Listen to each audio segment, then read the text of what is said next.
times. Yes. Oh, hi there.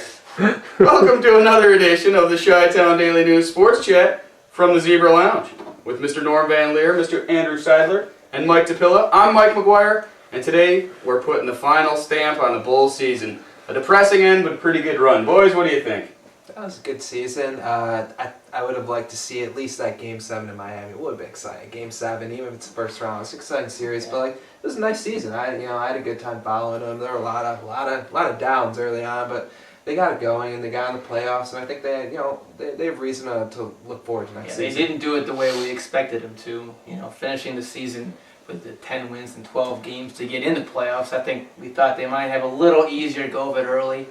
Adjusting to the loss of Eddie Curry, how big of a factor do you think that was really going? Yeah, I think it was a factor just because it happened so close to the start of the season. The day before camp. But do I think a 7-footer who gets 5 rebounds a game, like the loss of that? I think a lot of guys learned how to play without him, and I think that the offense opened up a lot. They're a guard-reliant team right now. They do need some inside help, but I don't think Eddie Curry was the solution. And I think certainly not for the long run. No, it did create a hole with him leaving because you got to get points in the paint in the NBA or you're dead in the water. Absolutely, but I think that they have they got that draft pick for him, and I think how did Curry's new team do with him in the lineup? Right, not so hot. That's an awful team. That was like a Tim Floyd Chicago Bulls team. Bad, really bad. So.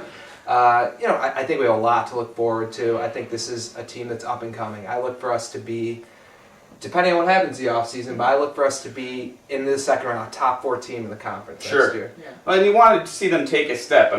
For a while, to me, until the end of the season, it seemed like they really got stuck in the mud and didn't go anywhere. And I was the naysayer, I'll admit it, at the end of the season. I said they weren't going to make the playoffs. I said they weren't going to win a game. And it's like, you got the feeling they're just a little short on talent. The whole Miami series was kind of like the way Family Guy described sex with Kobe Bryant. You can struggle all you want, but it's going to happen.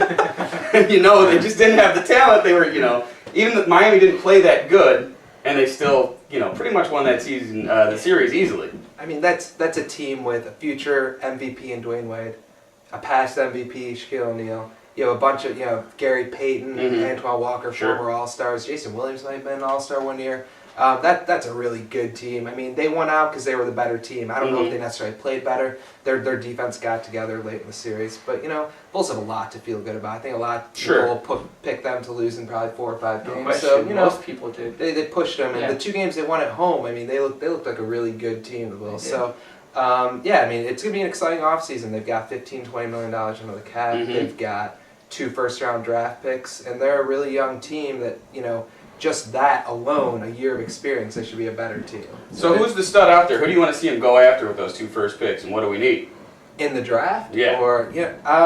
I still think LaMarcus Aldridge out of Texas. I think he's they need some beef down I think the he's line. But it all depends on what position they draft in, which isn't determined yet. But sure, he's gonna absolutely. If he's there, I think if they're in the top 3, they'd have a good chance. You don't know who, but it makes sense to go after him. He's a power forward with a pretty polished offensive game, which, I don't know. They talk about Tyrese Thomas a lot at LSU. I like him. The guy's an incredible athlete, but he's, another one of these raw offensive guys. Yeah. Do we need another? Tyson. The Bulls love their stretches, though. Right. They do. But they say Aldridge is more of a Skiles guy. Yeah. I think he'd fit in here a little bit better. Yeah. Sure. And you got to have talent. The Bulls, obviously, as a team, are buying into the Scott Skiles theme and the hard work, and it's paying off. Yeah. But at the end of the day, you need some horses, too. Well, I guess does that settle it right now for the State of the Union or State of the Bulls here? Yeah. Well, hoping for the best. It was a tough end to a great run. We're proud of our Bulls, but hopefully next year it'll be a better ending. For Mike and Andrew, I'm Mike saying, well done, Bulls.